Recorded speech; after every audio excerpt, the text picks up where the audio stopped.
Welcome to episode 10 of Book Brothers. I'm Michael Zubal. I'm Tom Zubal. And we're here at Electric Zubaland Studios in pastoral Brecksville, Ohio. It is a gray and wet Sunday here. So what better thing to do than open our souls to you listeners about what's been happening in our book lives. I can think of very few things better than that. Yeah, me too. We're going to be talking about a few things today. First and foremost, a recent big book haul, probably the biggest collection of books we came upon and dealt with in our careers.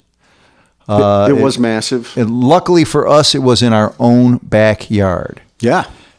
Secondly, we're going to be talking about what, in our estimation, makes a book rare and or valuable. Mm-hmm. And thirdly, we're going to talk about the challenges that one faces if and when they try to get into this business, the book selling business. Right. For example, we just got an email this week about some people down south. They're going to start a family book business, you recall? That's right. And they wanted to know a bunch of advice, and the other, they had a lot of questions.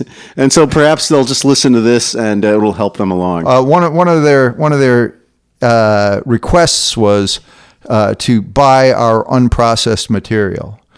And that's an interesting request. It's fascinating. Yeah.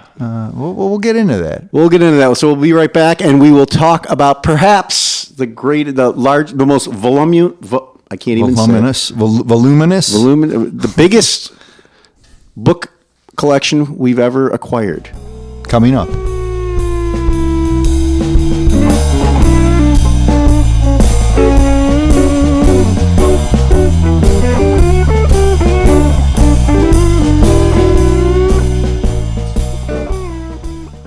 So welcome back to Book Brothers. This is our 10th anniversary episode. It's our 10th episode. 10th episode. So it's our 10th anniversary. It's a special episode. And coincidentally, we're going to talk about the biggest book haul we've ever experienced, which just happened last month. It's something to celebrate. I got an email a couple of months ago from basically an anonymous person. I couldn't tell if it was a man or a woman, or there were no names attached to the email. They said they had thousands and thousands of books just over the border of Cuyahoga County, just south of us. Not in West Virginia, not in Columbus, that close to Cleveland. Well, I requested that they send some photos of these thousands of books, and they replied a few days later with maybe a half dozen photos which were a little blurry and sort of at a distance from the book racks. I noted that the books were in beautiful oak or walnut or maple racks, and the books were in really nice condition, but I couldn't really tell what kind of books they were. There was very few discernible titles on the spines. I caught a couple, and the few that I did catch had to do with cocktails or winemaking or that sort of thing. Mm-hmm. At that point, I figured, well, if there's a few books on cocktails, I can cherry pick those, and we can pawn them off to our good friend Dr. David Earl, who's a eminent mixologist and pulp expert. In any case, we realized that we'd have to go there in person and check the stuff out. Mm-hmm. A person did actually respond, but they didn't respond by email. I got a call, and on the caller ID, it showed the fellow's name. Well, let's call him Patrick, because that's what his name was. And I answer the phone, and Patrick says, "Okay, when do you want to come and look at the books?" Now, we get calls all day long, and we get emails all day long, so I don't know what the hell he's talking about. I said, "Please explain what you're talking about, sir." And he goes on to say, "Well, I sent you photos of these books, blah, blah, blah." I said, "Which photos?" Because I've been getting photos all damn long day. Well, we finally got it together, and I realized he's talking about the blurry photos. "Okay, Patrick, I'll come tomorrow morning right after breakfast, and I'll check out the books." Mm-hmm. So I get in the car, and luckily enough, it's the house is 20 minutes from my house. So it's, again, in the backyard. Now, when I when I got the address, and along with the photos of the books, they sent a photo of the building in which the books were housed.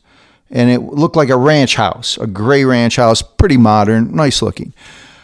I get down to the address, and there's what cynical people would call a McMansion. I'm not going to call it that, but there's this big house, and it's the same color as the house I saw in the photo, but it's not the building. So I'm kind of confused and a little nervous because we're out in the country. I don't know if somebody with a chainsaw is going to come out of the woods or anything like that. In any case, I drive up the long driveway, and I figure, all right, I'm going to have to knock on the door in this house, and maybe the picture was wrong or something like that. But when I get to the end of the driveway, I see about 250 feet to 300 feet behind the house is this ranch-style building, apropos the photograph. And out front is a gentleman sitting on a little rocking chair. And so I parked my car and walked the 200 to 300 feet to the house. And it's a beautiful summer day, and Patrick greets me and doesn't really say much. He says, okay, come on in and look at the books. Well, I go in, and in the first room, which is about, 200 square feet, every shelf is lined with books, chock full. Not only that, but behind every shelf of books is another shelf of books hidden away. Mm-hmm. So the books are double stacked. Okay, this is interesting. And a lot of the books have to do with alcohol and cocktails and wine. And then there's books on art and fiction and literature. Musicians. That's right. Now I walk to the second room, and same story. Another 200 square foot room, chock full. Then I walk to the third room. Then I walk to the fourth room. You get where I'm going with this. So on the first floor, there are 9 rooms. It's like a honeycomb surrounding the central room that you enter. All books, all double stacked, all 7 feet high. So I'm scratching my head. I'm kind of sweating a little bit and kind of nervous. And Patrick reminded me of the actor Wilford Brimley. That's Wilford exactly Brimley. what I thought. Really just affable, nice guy. Same kind of demeanor. Just makes one comfortable. Anyway, I'm freaked out by this. It just goes on and on and on and on. So I go through the 9 rooms, take photos, look around, don't say much.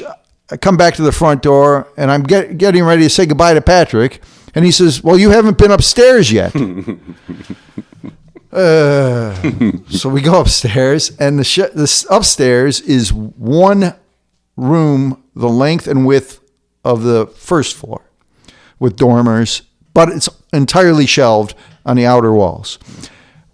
In the center of the room are between 200 and 300 boxes of unopened boxes of books, lined up like soldiers.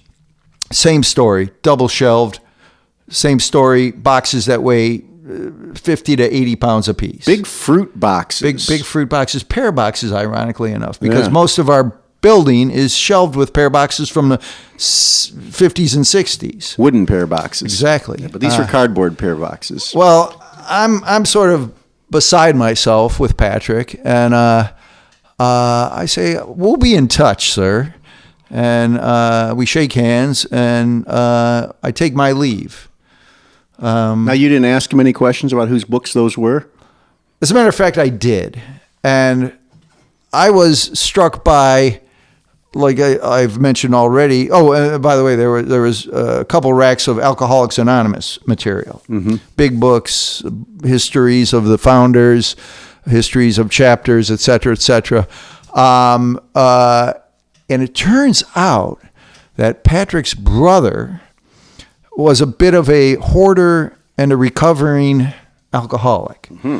And in his recovery, he and his wife scoured the US of A and purchased anything printed that had to do with alcohol, drugs, recovery, addiction, enjoyment of art related to, etc. There's Hunter S. Thompson. There's his artist Ralph Steadman.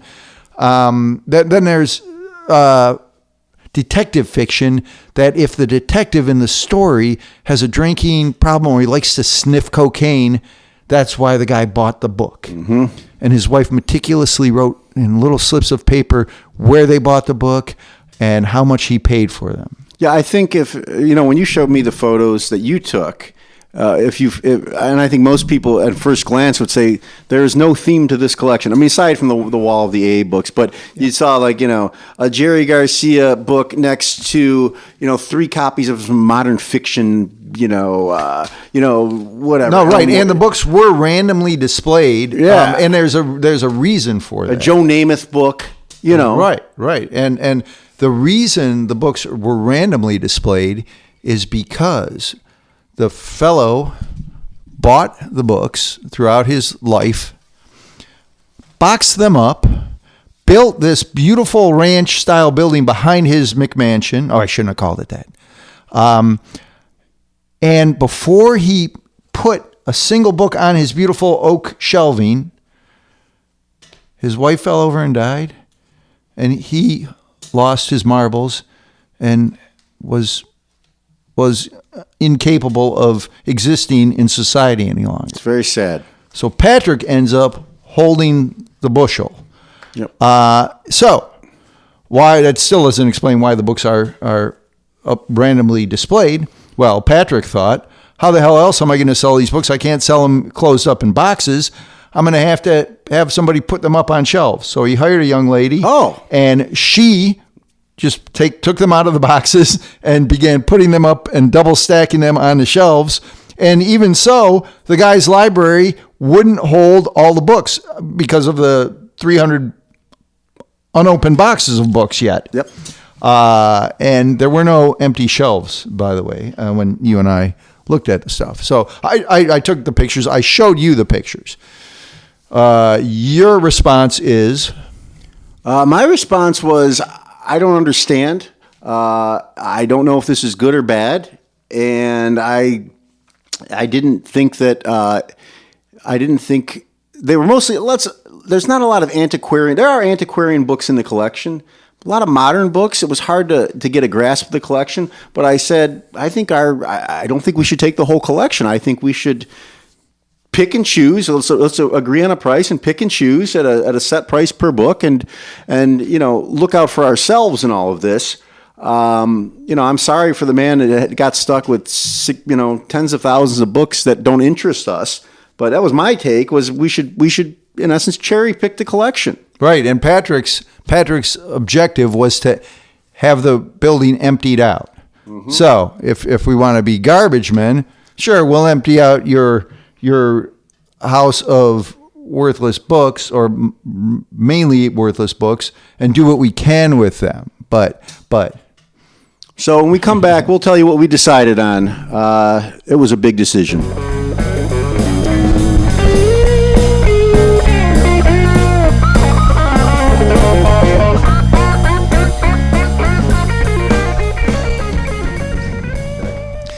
Welcome back to Book Brothers, episode 10. Woohoo! Right, 10th anniversary edition. So back to the house of, let's call it 50 or 60,000 books in our own backyard. Yes. So Patrick agrees to let us cherry pick it, which makes me eminently happy. At a per book price. At a per book price. What happens next? So you and I go out there one morning with our van, excited with our checkbook. We're going to count books and write Patrick a check. And it's the first time I'd have seen the books in person. I was rather devastated by the situation. It was massive, bigger than I could have imagined. With all the boxed books, who the heck knows what's even in those boxes? You can't unbox them because they're 3 high and they weigh 60 pounds each. Right. I was mildly amused by your immediate response after walking in the second room. This is a family show, so we won't relate the expletives, but I think you went through the George Carlin 7 special words in responding to the situation. Right. We got out there at 10 a.m., and I thought,